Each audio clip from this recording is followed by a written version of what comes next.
Welcome to the Wellness Hub podcast, a show dedicated to uncovering the future of healthy living. Each week, we aim to bring you content that supports your personal health journey through insightful conversations with amazing guests. We explore various topics ranging from healthy eating, technology, fitness, mindfulness, and more. Now let's join our host, Drew Munro, co-founder and CEO of UpMeals, a Vancouver-based food tech startup on a mission to make healthy meals accessible through technology. Hello and welcome to the Wellness Hub. As always, we are thrilled to have you with us for yet another edition of Wellness Wednesday.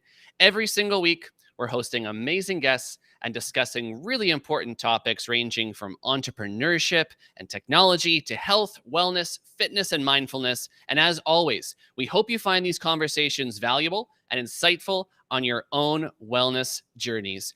Our special guest tonight has a truly inspiring story of finding his way into the field of medicine and dedicating himself to the research and practice of internal medicine and gastroenterology.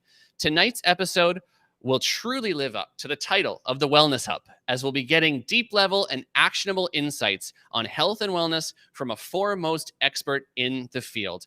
Our guest will be talking us through what it was like to graduate from medical school amidst a global pandemic, his firsthand experience on the front lines of the COVID-19 crisis, and his fascinating research into the field of internal medicine and the human gut microbiome. He'll be illuminating his unique career journey from looking up to his mother, a nurse, to entering the world of medicine himself and having the opportunity to work alongside his mother as a student doctor and care for the same patient. I am really excited for our guest tonight to share his incredible journey with us today. He's a passionate advocate of gut health and a plant-based diet, so we'll be sure to get some high-impact insights onto how we can all be more purposeful with how we fuel our bodies. Our guest tonight, he's affectionately referred to himself as the Vitruvian man of health and wellness. We'll be discussing that in more detail. He's an internal medicine resident at UBC and an accredited writer at osmosis.org, a global health education platform for students and educators. There's going to be a lot of unique insights and actionable wisdom from tonight's episode, and I really can't wait to get started. And as a reminder, as we discuss these important topics, as always, please comment with your questions on Facebook, on YouTube, Instagram, wherever you happen to be watching tonight. We'll be answering audience questions all throughout the show. So without further ado, please welcome our special guest this evening, Dr. Estello Nap Hill. Dr. Estello, welcome to the Wellness Hub. Hello, thank you so much for having me. It's a pleasure to be here. So, Dr. Estello, I understand, I want to go back a little bit. I understand you attended McGill University on a football scholarship. So I'm curious to know when your sights shifted from football to medicine and sort of what prompted that journey. Yeah, so up until going to college, my whole life was kind of directed towards sports and wanting to play in college, maybe play pro. And kind of in the background, I'd always thought, okay, as a backup plan, I'd try and become a doctor. So that's a very ambitious backup plan, by the way. I have to say, yeah. No kidding. When I made it to playing at McGill, it just didn't turn out the way that I thought it was going to. It wasn't everything that I thought it would be, and kind of into the end of my first year and into my second year, I kind of had to just stop and ask myself, where did I want to go in life, and what did I really want to do? And I decided that football wasn't the end all be all, and I kind of quit the football team. I actually ended up playing on the rugby team for the rest of my time, but that's another story. And when I quit the football team, I told myself, okay, what is the only other thing that I could think of? And at that time, I was studying the arts. I was doing a English lit major and a religion minor, and I decided I was going to completely change everything and go into sciences. And at that time, actually, my career director was like, "Oh, your grades aren't actually good enough to switch into the sciences." But I kind of ignored that advice anyways and kind of put in a lot of work. And however many years later, here I am. Wow. Well, congratulations. That's a really unique and interesting path to get to where you are today. And so you graduated from medical school. I mean, this is an amazing accomplishment in and of itself, but you did so during a global pandemic. So I want you to talk to us a little bit about how did the COVID-19 pandemic kind of shape your medical school experience, and how did it sort of give you resolve for your profession? Yeah, so definitely it was a once in a lifetime opportunity to live through this pandemic, not only like alongside everybody else, and as like civilians, but also as a medical student and now as a resident doctor. When the pandemic initially hit, they kind of didn't really know what was going on, and I'm sure everybody had a similar experience. And what ended up happening was all of the medical students were pulled from their clinical rotations. So I was doing pediatrics at the time, and it was like all of a sudden you had you just were taken out of clinical rotations. Nobody knew what was going on. And it ended up being a 4-month hiatus where they were trying to decide when it was safe for medical students to go back, what their role would be, and all of that. And it was a blessing in disguise. It was challenging because nobody knew what was going on. But during that time, I had the opportunity to really reevaluate what I wanted to do in medicine, what I wanted to do with my career. And actually, a lot of this gut microbiome stuff that I got into, I used those 4 months to really dive into the research and to really kind of immerse myself in the information that was out there. And then that opened up a whole lot of other opportunities for me as well. And then when we got put back into practice, it was kind of in the heat of the pandemic. And I got to be a part of a lot of really unique situations and opportunities, doing rotations with the medical microbiology labs and seeing like first line how the infectious disease experts kind of were actively thinking about responding to the pandemic, responding to doing the COVID testing and developing new testing techniques because they were running out of the actual like assays to do the tests. Like a lot of the things that you don't necessarily think about when you're kind of experiencing it through the news, and when you actually see it, there's a lot of practical things that I would have never thought about. From that to working in the ICU at the peak of the pandemic, it was definitely a once in a lifetime experience that taught me a lot. And to answer your question, how did it affect my perspective of the profession of medicine? It really made me realize how important medicine is, and how like even when things like a pandemic hit, like people really turn to and rely on doctors. There's a bit of turmoil now. There's with the a lot of the rallies around like the vaccine passports and stuff like that now. So it's a really, I think, kind of like pivotal time with all of this. And the whole experience, it just made me realize that medicine is a wild and crazy profession to be in, and it made me really grateful to find myself in this position and to be doing what I am. Yeah, what an amazing experience to be sort of thrust into this front line of this, as you mentioned, this once in a lifetime, once in a century sort of a situation that the whole world is battling. And I think I speak for myself and for all of our viewers to thank you, and thanks to all of your colleagues, all the work that's been happening over this past year and a half, for everything that the medical professionals have been doing for us to keep us safe. And something I think that our viewers might not know as well is that your mother is actually a nurse herself, and recently you had this incredible opportunity to work the same shift alongside your mom and care for the same patient at St. Paul's Hospital. So walk me through. I think we have a picture here how it's so amazing. Walk me through that experience and what that was like. Yeah, well, actually the funny thing is that I'm working in the ICU at St. Paul's right now. And again, we are taking care of the same patient and kind of like involved in similar care and very acute and very sick patients.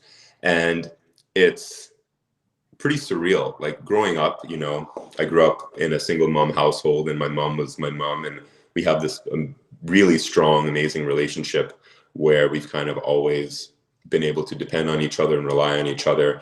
And I've learned so much from her in terms of how to develop empathy and compassion and love for people around you. And then as a medical student going into the hospitals and seeing my mom work, it was like I rarely had seen anyone in the hospitals, doctor, nurse, or anything, have the level of compassion that she does for patients. And it was very inspiring to see. And I, can only try and emulate and kind of like take on that same kind of attitude. And then, you're put in this situation where now professionally, you and your mom are both tasked with, doing your job. But there was just like this sensation of like everything coming full circle, like all of the stuff that we had been through together and kind of growing up and all that kind of stuff, all coming down to these moments where, to the best of my ability, I can work hard to take care of somebody alongside her. And I think that's a pretty special thing.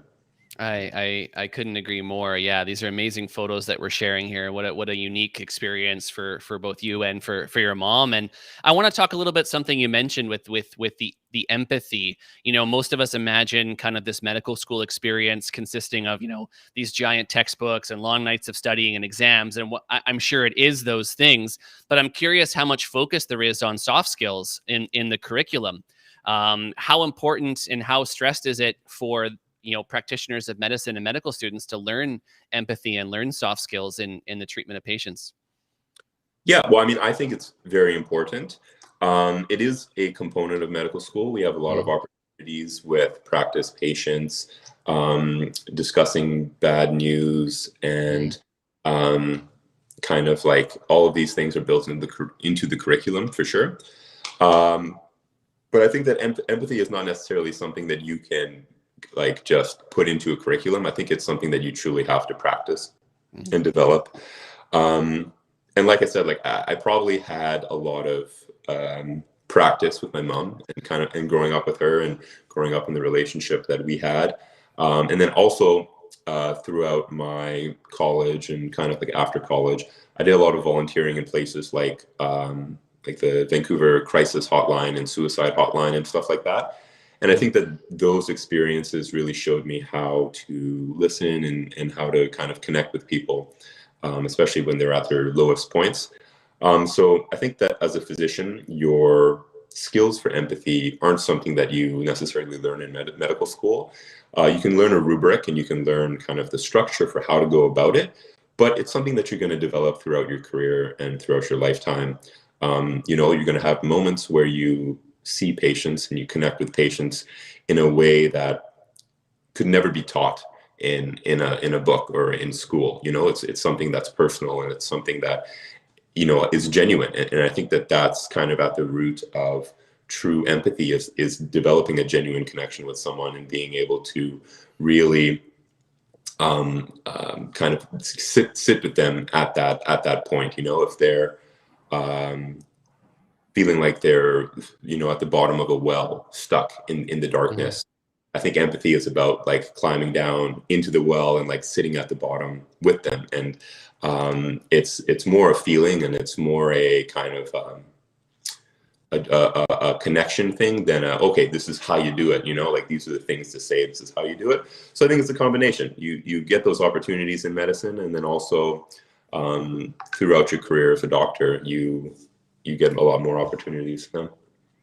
And something I'm curious about. I'm curious your opinion on this as well. Speaking of that relationship between physician and patient, the public's becoming so much more invested in recent years in their personal health. They're doing their own research, sort of for better or for worse on all these various websites. So how does that affect your role as a physician? Do you sort of view this as a challenge, or is it kind of a new evolution of that physician-patient relationship? Yeah. Sheesh. It's a loaded question. And it's a loaded question, especially because like literally like today there's anti-vaccine or anti-vaccine. Just today. Yeah. Riots and rallies going on.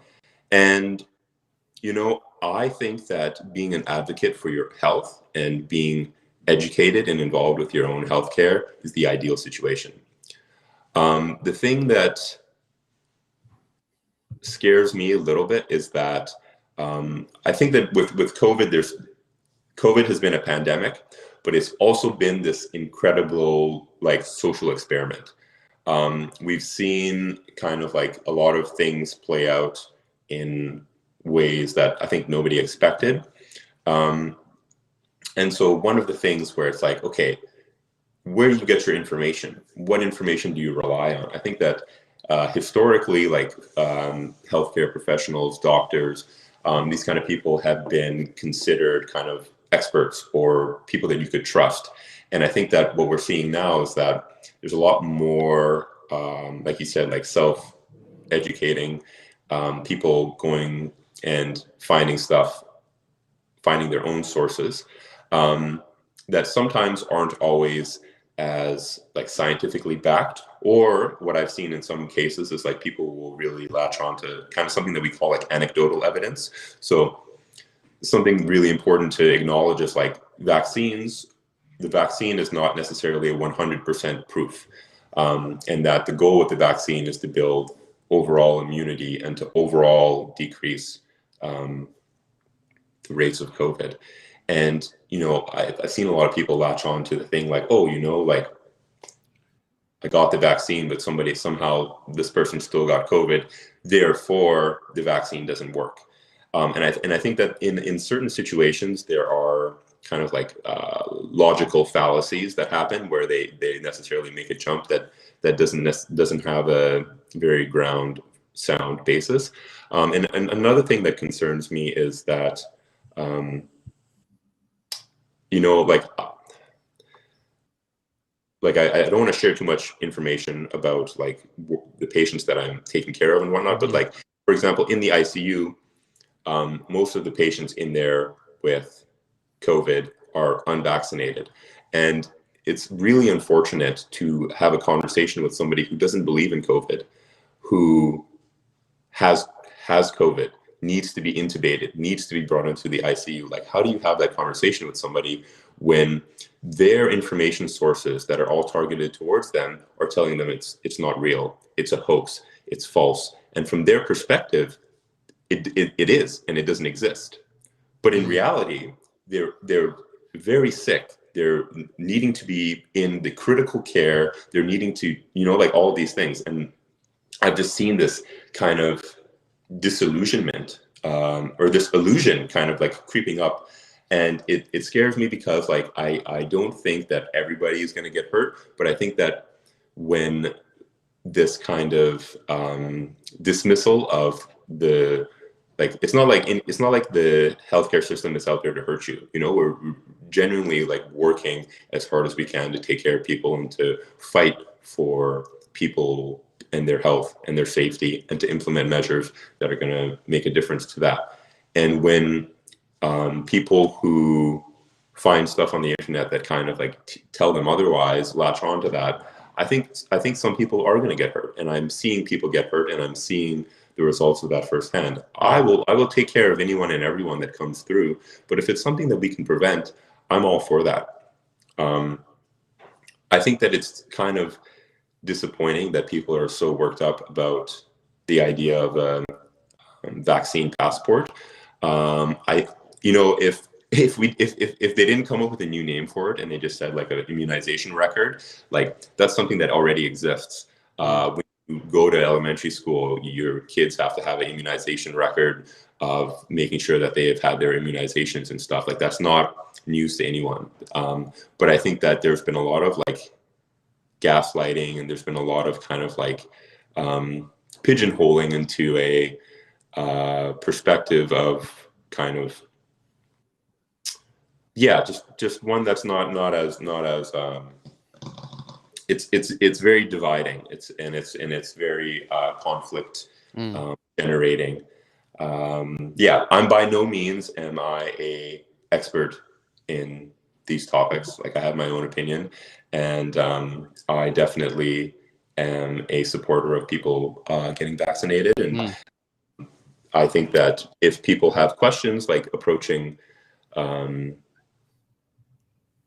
I guess knowledgeable sources. It's a hard thing to say because everybody's source of knowledge is different. But I Yeah. guess as a medical professional, I mean, and I wasn't, I wasn't planning to ask this, but given what's happening today, given the gatherings, given the sort of fear and confusion, to anyone who is feeling like they're not trusting the vaccine or is hesitant or is fearful about receiving a vaccination, what is your message to those people who are having those feelings?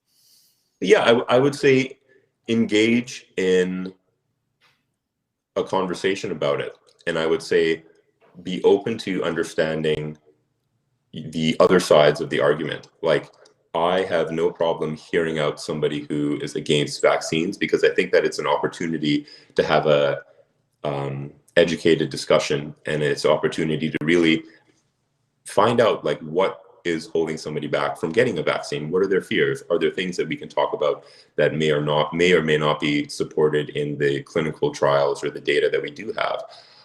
What I would argue, what I would kind of want to discourage is kind of hostile, being aggressive, there's a lot of things that I've seen where it's just people are just kind of aggressively saying that they don't want it. And I had colleagues who were getting booed coming out of the hospital and stuff like that. And it's really crazy when you said like, okay, what's this, how has your opinion of medicine changed with COVID? Like in the beginning, people were cheering us coming out of the hospital. Mm-hmm. Now people are booing some of the people coming out of the hospital because of this vaccine passport. And it's absolutely crazy in my mind. I'm still trying to process it and still trying to think of what that really means. Mm-hmm. Yeah, so much fear, so much uncertainty, and I want to sort of maybe switch lanes a little bit and talk about another area of medicine that you are quite passionate about, and this is the specific field of internal medicine. So I want to talk, first of all, about what drew you to this specific field, and what are you hoping to contribute to it through your research? Yeah, so internal medicine is a very broad field of medicine. It branches off into all of the medical subspecialties: cardiology, nephrology, hematology, immunology, gastroenterology.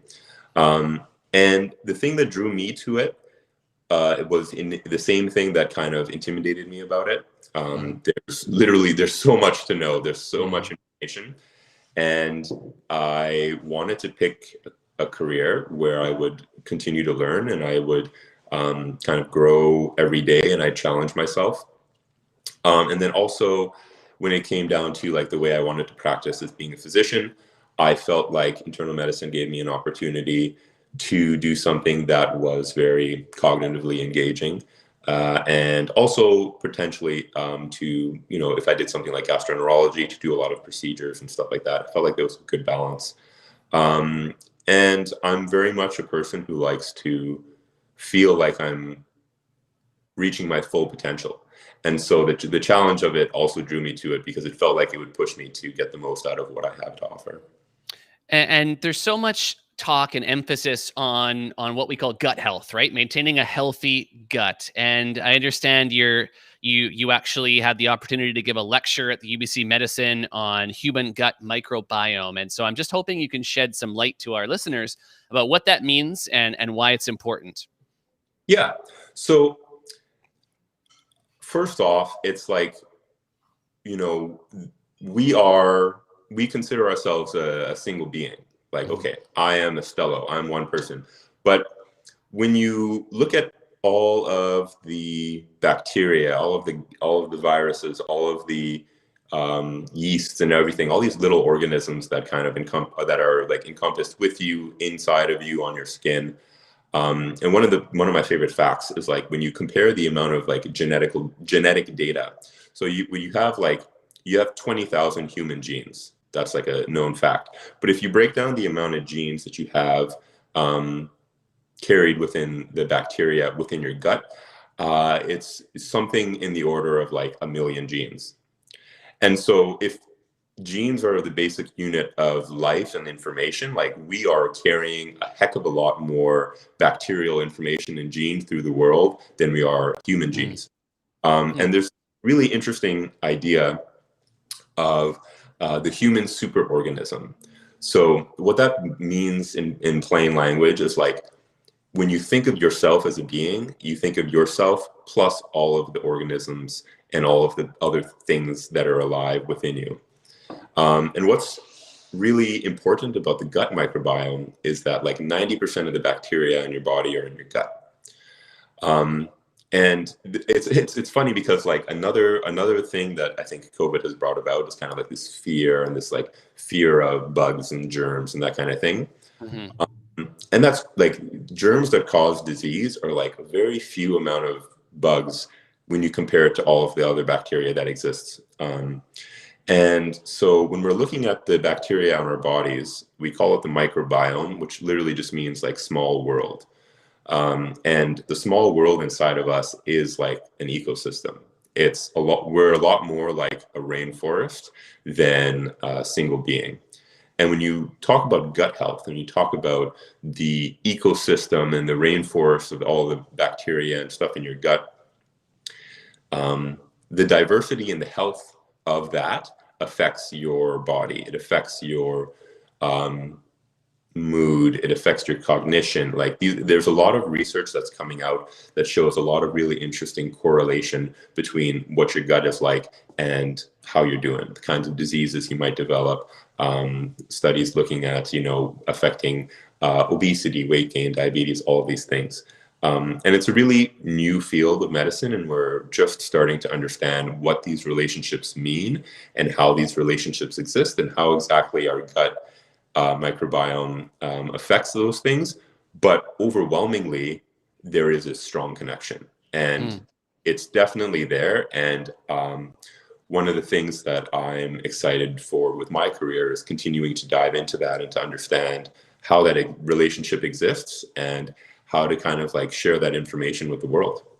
And so since we have an expert on the human gut microbiome with us here tonight, of course, I have to ask, for our audience, what are some tips on some specific lifestyle changes, diet changes that our listeners here can consider if they want to maintain a healthier gut? Yeah, the best thing is it's so simple. There's a few things to do. Evidence shows that a plant-based whole food diet is the best diet for your gut microbiome. Specifically, what's most important is fiber. The way you can think about that is that when you eat fiber, like the definition of fiber is like indigestible carbohydrates. You can have soluble, insoluble, different types of fiber, but essentially these carbs that we eat go through to our gut, and then the gut bacteria actually process them. They're able to eat these undigested things. There's a lot of things that your body can't naturally digest that when you eat, your gut bacteria digest it for you. And when they do that, they make these healthy metabolites. Some really important ones are short chain fatty acids. And then they also, it supports a healthy, diverse community. In the same way that you think about let's make an analogy to a lake, and we'll say that your gut microbiome is this lake ecosystem. And you think of a lake, there's a beaver, there's birds flying, there's squirrels, there's a Bambi running off in the background. There's the birds and the bees, like it's all very beautiful. And that's like a diverse, healthy ecosystem. That's the goal. What we see in an unhealthy gut microbiome is something that's called dysbiosis. And in dysbiosis, the diversity is decreased and you get overgrowth of pathogenic bacteria. So another way to think about that is you take that same beautiful lake scene and now there's just like algae growing over it. Or there's like killer bunnies that have like some foreign bunny species has come in, eaten all this stuff, and all the other birds and the bees and stuff have died because of it. And it's crazy because it's the same thing. Like the same way we can think about macro ecosystems, we can also think about micro ecosystems in the microbiome.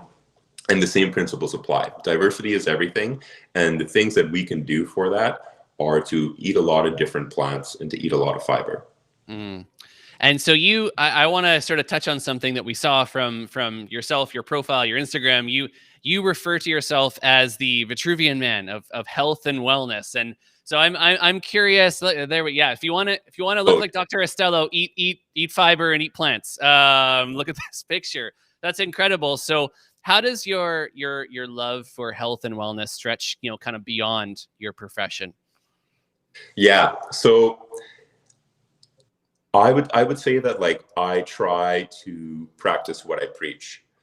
I think that I wouldn't be able to suggest anything if I didn't believe it 110% myself. And I started off as a varsity athlete.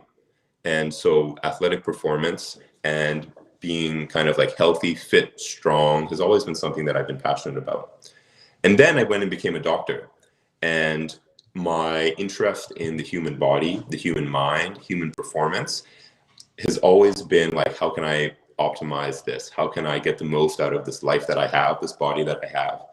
And so when I say I'm the Vitruvian man of health and fitness, the Vitruvian man is that Leonardo da Vinci image, arms all around, one arm and kind of a little bit of everything. And so it's not, I don't look at fit health. I don't look at wellness. I don't look at medicine just from one perspective. I have the perspective of an athlete. So I care about performance. I care about being able to perform in the gym, run a marathon, run an ultra marathon, be flexible, all that kind of stuff. I also care about the medical aspect of things. I care about preventative medicine. I care about how we can eat to minimize the chance of developing these diseases of lifestyle, diseases of chronic diseases that are very avoidable.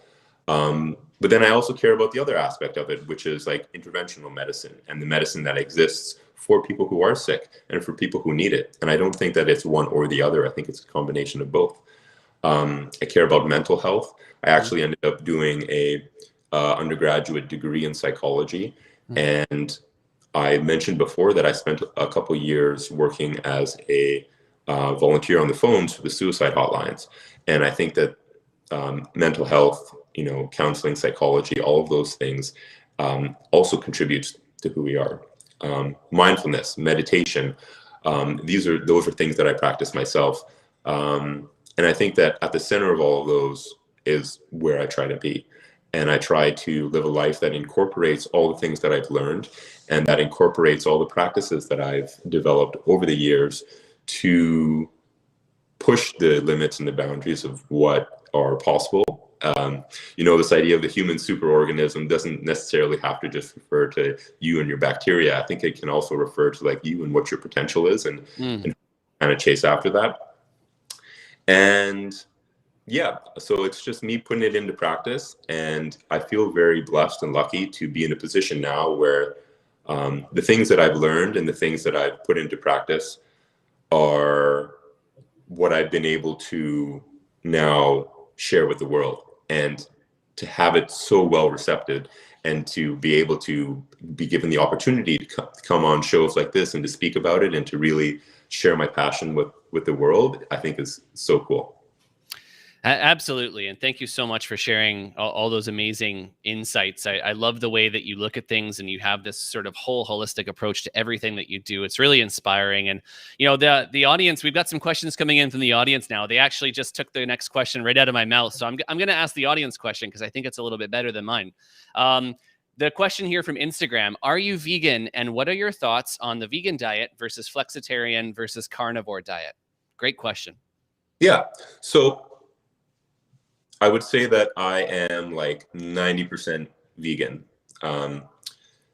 because I have, there are occasions where I'm out and whatnot, and I won't say no to, like, if there's some eggs in a meal that I'm eating, or there are occasions where I'll have fish from time to time. What are my thoughts on vegan diet versus flexitarian versus carnivore diet? Usually, I feel like things that are super restrictive are not necessarily the best diets. I think that rather than pushing the idea that, okay, I don't eat meat, the better way to frame it would be I eat a lot of plants and vegetables. And so if somebody were to come to me and say, okay, how can I change my diet for for better. And I do some health coaching on the side, and I have a lot of people that I work with, and this is a common question that I get.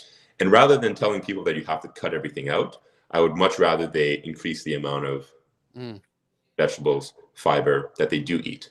I am mostly vegan myself, and that is because I genuinely do believe that that's the healthiest diet. Do I think that you can be vegetarian and have some meat on the side? And does that mean that you're not healthy? No.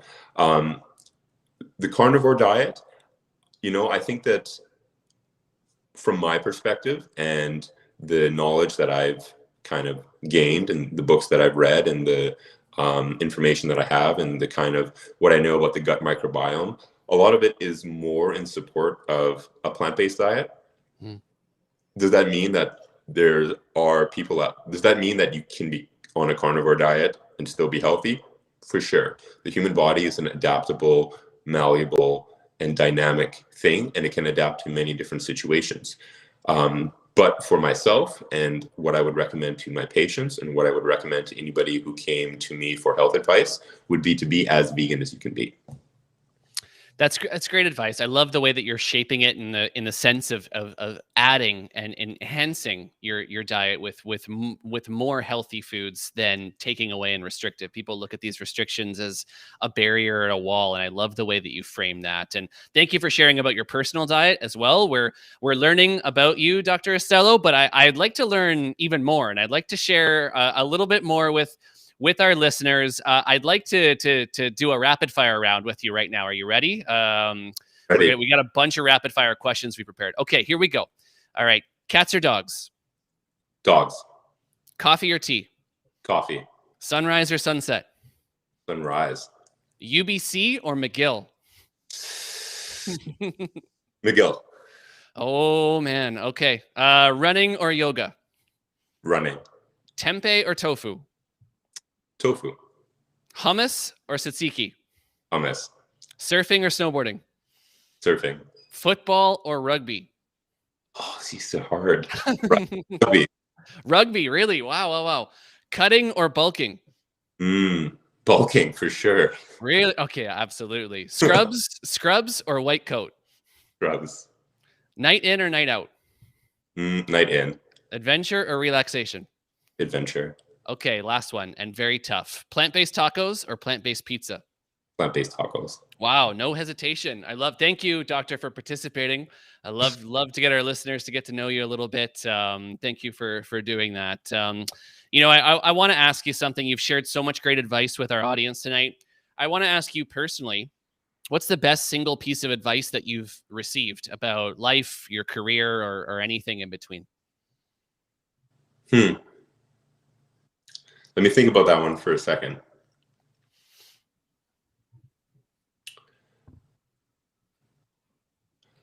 There's a couple things that come to mind, but I think one that has really helped me grow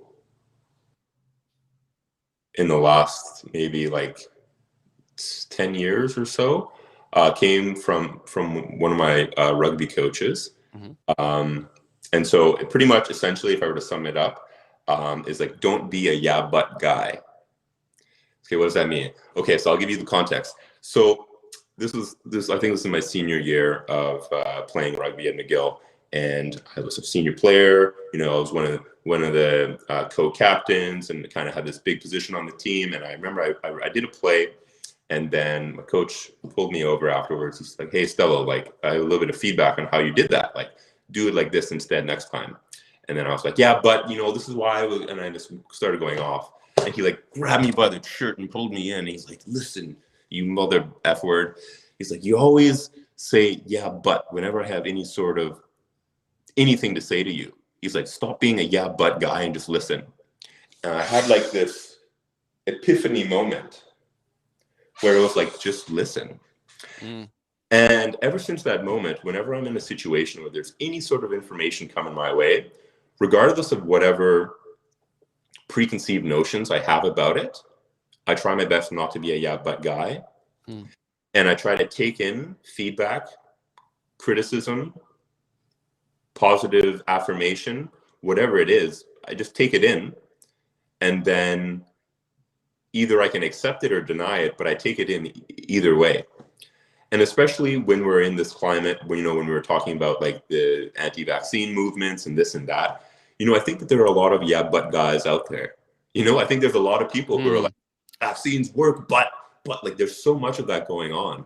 Great point. And if there's anything, it's like if more people could not be yeah, but people, and they could just listen and have a nice discourse to either take something in or take it out, then I think that we'd be able to have a lot better conversations about things. I think as an individual, you grow a lot more, because instead of sticking to your concrete ways of thinking that you're bringing into a situation, every situation you enter, you have the potential to grow and to leave out of it, incorporating that information, incorporating that interaction in a positive way. You don't have to accept everything, but you have to hear it out, and you have to give things a shot, for sure. Great advice. Thank you for sharing that again with our audience. Great insights tonight. We've got a whole bunch of questions coming in from our audience. I'm going to get to a few of them here now. This is a great one. This is coming in from YouTube. Will AI ever be able to replace doctors? Okay. Your response, doctor. I guess you're thinking of like a doctor robot that comes in and goes like. You'd have to ask our audience. We've got a sharp audience out there that's asking the tough questions. I'm going to assume that's what they mean. Yeah. Yeah. So let's. I don't know a lot about AI, but I know a little bit about AI. And I think that AI is a very useful tool. And I think that where we're at right now with artificial intelligence is that we're able to, I think that the quality of the output really depends on the information that we can train it with. And so we can train a lot of these artificial intelligence programs and a lot of these algorithms to make decisions on their own, but the quality of their decision making depends on the quality of their training. So I think that where we're at right now, mostly AI will serve as a tool. And I think that there are a lot of areas in medicine where we have really good quality things to train AI with. Some of that would be like, if you think about like radiology, where you have all these images and you have all these things where you can help train AI to help identify things. You have like all of these lab values where you can help train AI to potentially help interpret and diagnose things. And I think that rather than replacing doctors, AI will enhance doctors' abilities to, have diagnostic accuracy, or to be able to have a speed in which they can see patients. But I don't think that we're close to a position where doctors will be replaced. I think that the first thing will be like augmenting kind of what we're able to do. Yeah, that's how I would answer that question. And also like this talk about empathy and this talk about all those connections and stuff like that. I think there's something inherently human about medicine. Medicine is a science, but it's also an art. And there's so much there's so much to medicine you can't learn in a textbook. Like I can't imagine how you would train a robot to deal with being a person. But I guess like that's the whole thing about AI. It's like, maybe we'll have AI being a person. But anyways, that's my take on that. Great answer. I love your view of using it to augment and enhance the care that you're providing. Another great question coming in from YouTube here. How do you mentally and physically prepare for working a shift in the ICU? Yeah. So I'm a big routine guy, and I'm going to be honest, like some of the call shifts in the ICU are incredibly hard. One of the hardest things about it, I think, is the duration of it. Like working 26 hours straight is hard for any job, let alone when it's like in intensive care and there's really sick people coming in. The way that I like to mentally prepare, I have a routine of meditating every morning and evening if I can. I do stretch, I do yoga, I journal, I go to the gym, I cook, I do the things that kind of help me get centered, and I make sure that I'm prepared. So, if I know that I have to leave early in the morning, I'll meal prep all my stuff, pack my bag in the evening so that in the morning I'll wake up a little bit early, I'll do some yoga or go for a run, I'll meditate, and then I'll have a coffee and go to work. By the time I show up for work, I'm calm and I'm ready for whatever is going to come at me. And you also have to be comfortable with being uncomfortable. There are going to be things that are going to be really hard. People are going to die. Things are going to happen that you wish could have gone a different way. And I think that one of the beautiful things about medicine is that if you have that opportunity to be there, kind of at the precipice of life and death, kind of like right in that zone where things are really intense, and you're the one that they look to be able to help and to be able to make a difference. And I think that fostering that gratitude and reminding yourself that that is a tremendous opportunity to have and to be there helps to help you wake up and feel motivated and ready to take on the world, take on the day. Yeah, amazing insights, and I've always been curious about that myself. That the work that you do, again, is just so, I can't even imagine how taxing and how difficult it must be to prepare for something like that. So thank you for sharing those routines, your habits, and how you handle that. And again, thank you for everything that you do with the work that you and your colleagues do. I will ask you our last question. You referenced cooking as one of your activities that helps center you. So, every conversation we have here on the Wellness Hub is different. There's always one question that's the same. And I need to know, what is your favorite go-to meal? Variety is the spice of life. So I don't like one thing that I really go to, but I can tell you what has been the flavor of the last couple of weeks. Sure. I've really been into overnight oats. It's I've got this huge mason jar, and I'll make a big protein shake, throw that in there, my oats, some bananas, some berries, some peanut butter, some chia seeds, cocoa nibs, cinnamon, hemp hearts, and then just mix it up the night before and put it in the fridge and then take it to work the next day. It's been so nice to just be able to sit and have a nice big tasty bowl of oatmeal.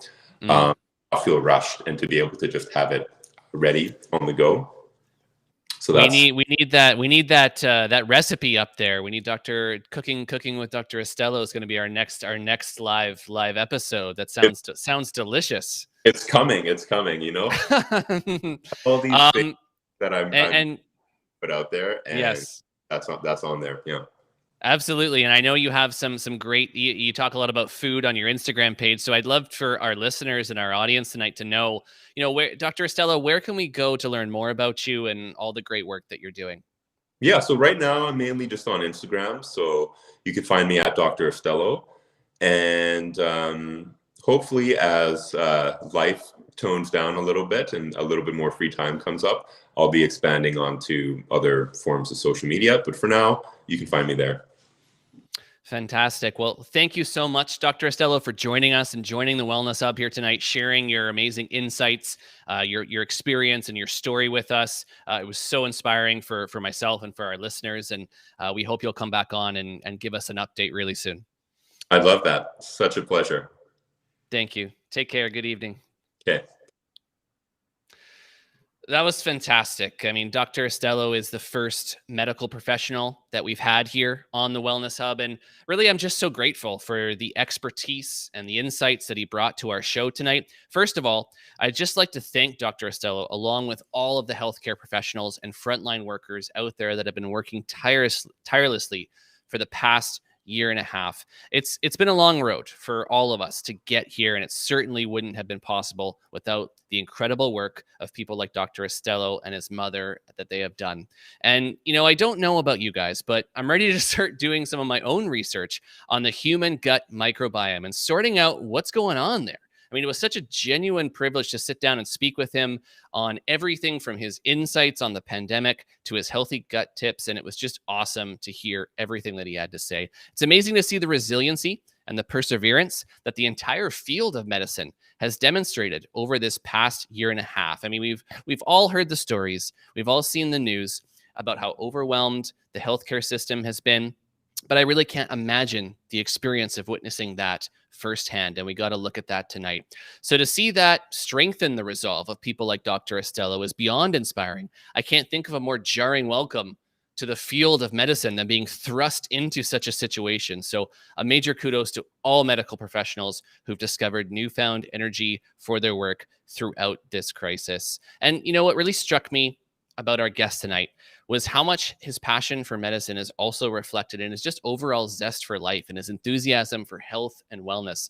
The kind of energy it takes to be at once a medical professional, a writer, a runner, a plant-based cook, and more, that can only come from a deep well of passion. And I think it's common to look at high achievers like Dr. Estello and be perplexed at how they manage to do all of the things that they do. I'm sure not even Dr. Estello himself is sure how he pulls it off sometimes. But I think in reality, the engine behind that kind of drive and passion is just curiosity. It's that itch to learn, to be better, to grow, to understand more about the world and yourself. And people like Dr. Estello are fortunate to have found what drives their curiosity and leaped steadfast in that direction. And that simple insight will be the basis of my question to you tonight. What drives your curiosity? What feeds your hunger for knowledge? And what kind of problems or challenges do you find fun to tackle? When you find it, harness that energy, turn it into curiosity and drive and watch yourself grow. Once again, I'm so grateful to Dr. Estello for joining us today and sharing his wealth of knowledge and wisdom with us. Thank you for tuning in tonight. If you'd like to see more great conversations like this, please remember to like, comment, and subscribe. Follow us on YouTube, on Instagram, on LinkedIn, at UpMeals. We'll see you next Wednesday evening right here on the Wellness Hub for another great conversation. I'm Drew Munro. Until then, take care and be well.